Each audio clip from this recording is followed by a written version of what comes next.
வணக்கம். நான் doctor Arul Saravanan, chief psychiatrist, SRM global hospital.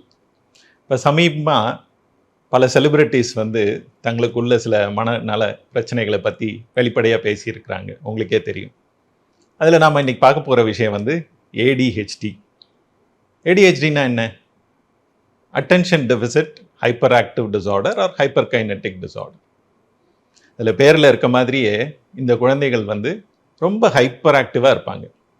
ஒரு இடத்துல அவங்களால ஒரு குறைஞ்ச நேரம் அமைதியாக இருந்து ஒரு வேலையை பண்ண இயலாமல் இருக்கும். எப்பயும் ஓடுறது, ஒடியாடுறது, துருன்னு இருக்கிறது, ஏறுறது, இறங்குறது, குதிக்கிறது, டிவி ஆன் ஆஃப், இது மாதிரி ஏதாவது பண்ணிக்கிட்டே இருப்பாங்க. பெரும்பாலும் ஆண் குழந்தைகளுக்கு இந்த மாதிரி ஹைப்பர் ஆக்டிவிட்டி அதிகம் இருக்கிறதால அவங்கள உடனே டாக்டர்கிட்ட கூட்டிகிட்டு வராங்க.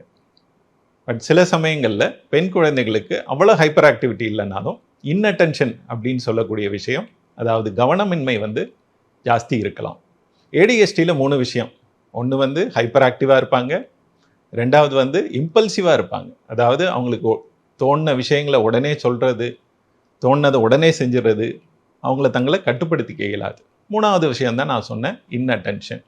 கவனம் இருக்கிறது இல்லை, உட்கார்ந்து ஒரு விஷயத்தை கூர்ந்து ஆராய்ந்து அதுக்கான வேலைகளை செய்கிறதுல கஷ்டம், ஒரு ஹோம்ஒர்க் பண்ணுறதுலையோ இல்லைன்னா ஒரு ப்ளே என்கேஜ் பண்ணுறதுலையோ கஷ்டம் இருக்கிறது. ஸோ இந்த மாதிரியான விஷயங்கள் பொதுவாக குழந்தைகளுக்கு இருக்குது அப்படின்னா அது ஒரு 2 அல்லது மேற்பட்ட இடங்களில் காணப்படுது அப்படின்னா, உதாரணத்துக்கு வீட்டில், இல்லைன்னா ஸ்கூலில், இல்லைன்னா விளையாடுற இடத்துல, இந்த மாதிரி 2-3 செட்டிங்கில் இதே மாதிரி இருந்துக்கிட்டே இருக்குது அப்படின்னும் போது இதை நாம் என்ன ஏதுன்னு கண்டிப்பாக பார்க்கணும். பொதுவாக குழந்தைகளுக்கு 6 வயதுக்கு மேலே ஒரு தீர்க்கமான ஏடிஹெச்டி டயக்னோசிஸ் நம்மளால் கொடுக்க முடியும். இந்த மாதிரி ஏடிஹெச்டி இஷ்யூஸ் இருக்கிற சில்ட்ரனுக்கு ஒரு அனுபவம் வாய்ந்த சைக்கியாட்ரிஸ்ட் டயக்னோஸ் பண்ணி அவங்களோட உதவி கண்டிப்பாக தேவைப்படுது.